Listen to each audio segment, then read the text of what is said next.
संतों की कृपा से ही हमारे जीवन के अंदर श्रवण रूपी भक्ति आती है। जब तक संत कृपा नहीं करेंगे तब तक आपके जीवन के अंदर श्रवण रूपी भक्ति नहीं आ सकती। इसीलिए मानस कहता है क्या, प्रथम भक्ति संतन कर संगा और दूसरी रति मम कथा प्रसंगा। तो पहली भक्ति जो है वो है श्रवण। क्या है? श्रवण। और वो श्रवण कहाँ से मिलेगा? जब संत कृपा करेंगे। आपसे कोई पूछे आप कैसे हो, आपसे कोई पूछे बाई चांस कि आप कैसे हो, अगर आप हिंदी भाषी हैं तो आप कहेंगे मैं अच्छा हूँ, कहते हैं ना, मैं अच्छा हूँ। और कोई अंग्रेज है उससे पूछो हाउ आर यू, वो कहेगा आई एम फाइन। गुजराती है उससे पूछो केम छे, वो कहेगा मजा मचे, है ना। लेकिन जो भगवत आश्रित जीव है, जो नित्य कथा श्रवण करता है, उससे पूछोगे ना कि आप कैसे हो, तो वो कहेगा क्या, मेरे ऊपर भगवान की कृपा है। तो ये जो कृपा है इससे हमारे जीवन के अंदर श्रवण रूपी भक्ति शुरू होती है। और इस कृपा को पाने के लिए हमें किसी न किसी संत की शरण का आश्रय लेना पड़ेगा। बिना संत की कृपा के हमारे जीवन में श्रवण रूपी भक्ति नहीं आ सकती। देखो, एक होता है कृपा, जो कृपा है वो है कै के नीचे आधा रह है। क्या है? कै के नीचे आधा रह प्लस पा इक्वल टू कृपा, ऐसा है। तो कृपा के अंदर कुछ छिपा हुआ है। क्या? कै के नीचे जो रह है वो क्या है? वो हमें सिखाता है तू कुछ कर, तू कुछ कर, और करने के बाद जो तू पाएगा, करने के बाद जो तू पाएगा उसका नाम है कृपा। अब इसको समझने के लिए और साधारण सा उदाहरण दूं। मान लो हमारे घर में एक नवजात बच्चा है, छोटा सा नवजात बच्चा है, और नवजात बच्चे को पिता ने गोदी में लिया हुआ है। पिता ने जब गोदी में लिया हुआ है तो वो नवजात बच्चा क्या करता है, अपने पिता की गोदी में मलमूत्र का त्याग कर देता है, मलमूत्र का त्याग कर देता है। तो पिता के अंदर थोड़ा अहम होता है। क्या होता है? अहम। वो तुरंत बच्चे की सफाई नहीं करता, वो तुरंत माँ को आवाज लगाता है, एरी सुनती हो, आवाज लगाएगा।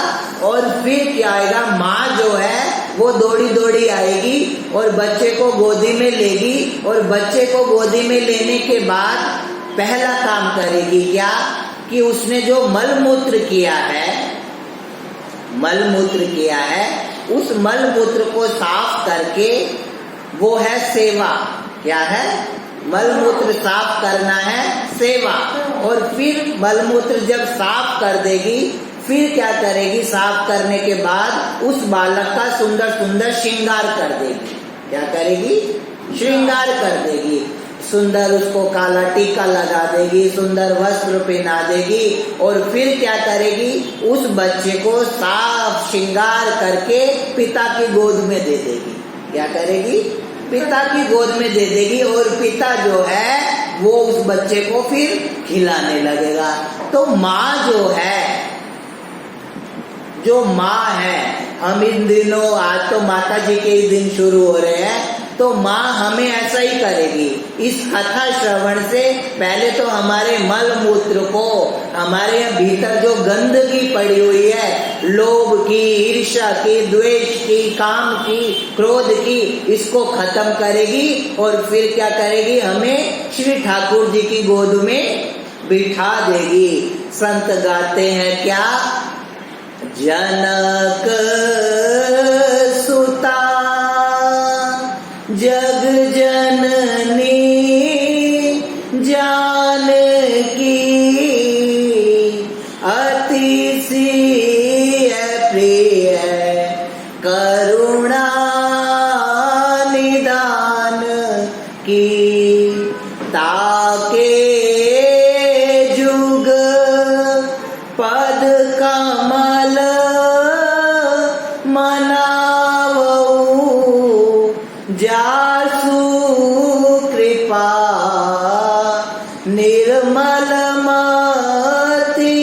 पायऊ।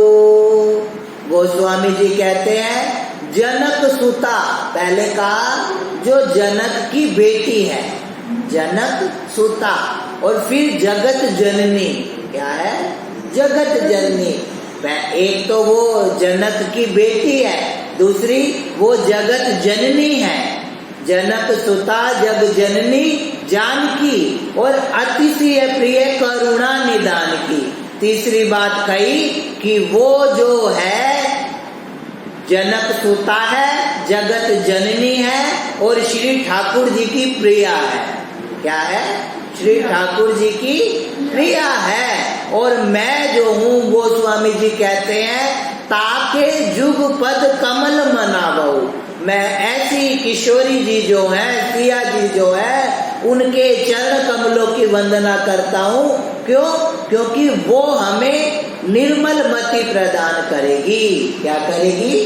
निर्मल मति। अब मानस में मति भी बहुत सारी है, मति जो है वो बहुत सारी है। एक है निर्मल मति, एक है सुमति, एक है कुमति, है ना। कहते हैं सुमति कुमति सबके उर रही।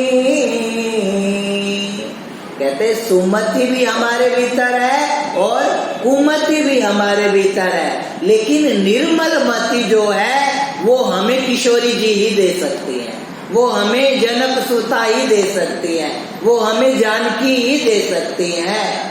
तो एक बार क्या हुआ, ब्रह्मा जी जो है उनके पास सुमति भी आई और कुमति भी आई, दोनों आई। सुमति भी आई और कुमति भी आई, दोनों बैठी हुई है। तो ब्रह्मा जी को कुमति कहती है क्या कि भाई जितने लोग सत्संग में आते हैं, जितने लोग कथा में जाते हैं, जितने भी लोग धर्म के काम करते हैं, सब जो है वो सुमति को ही चाहते हैं, मुझे कोई चाहता ही नहीं है। कुमति कहती है सब जो है सुमति को ही चाहते हैं, कुमति को कोई नहीं चाहता। तो ब्रह्मा जी ने कहा, ब्रह्मा जी कहने लगे कि भाई ऐसा नहीं है, चल तू अगर तुझे इन दोनों में देखना ही है कि कौन श्रेष्ठ है, तो तुम क्या करो, उस दरवाजे तक जाओ और फिर वापस आओ मेरे पास। क्या करो, उस दरवाजे तक जाओ और फिर वापस आओ। तो दोनों जाती है, सुमति भी जाती है और कुमति भी जाती है, दोनों बहनें उस दरवाजे तक गई। तो क्या हुआ, जब दोनों वापस आई तो कहते हैं कुमति तू जो है ना, तू तो जाती हुई ही अच्छी लगती है, तू जो है वो जाती हुई अच्छी लगती है, और सुमति जो है वो आती हुई अच्छी लगती है। तो इसलिए तो एक है सुमति और एक है कुमति और एक है निर्मल मति। क्या है? निर्मल मति। निर्मल मति जो है वो किशोरी जी देती है, वो जानकी जी देती है, जिसको निर्मल मति कहा। तो हमें क्या करना है, हम ऐसा क्या करें ताकि हमारी निर्मल मति हो। निर्मल मति के लिए हम नित्य कथा श्रवण करें, पहली भक्ति करें, और वो पहली भक्ति किशोरी की कृपा से ही हो सकती है।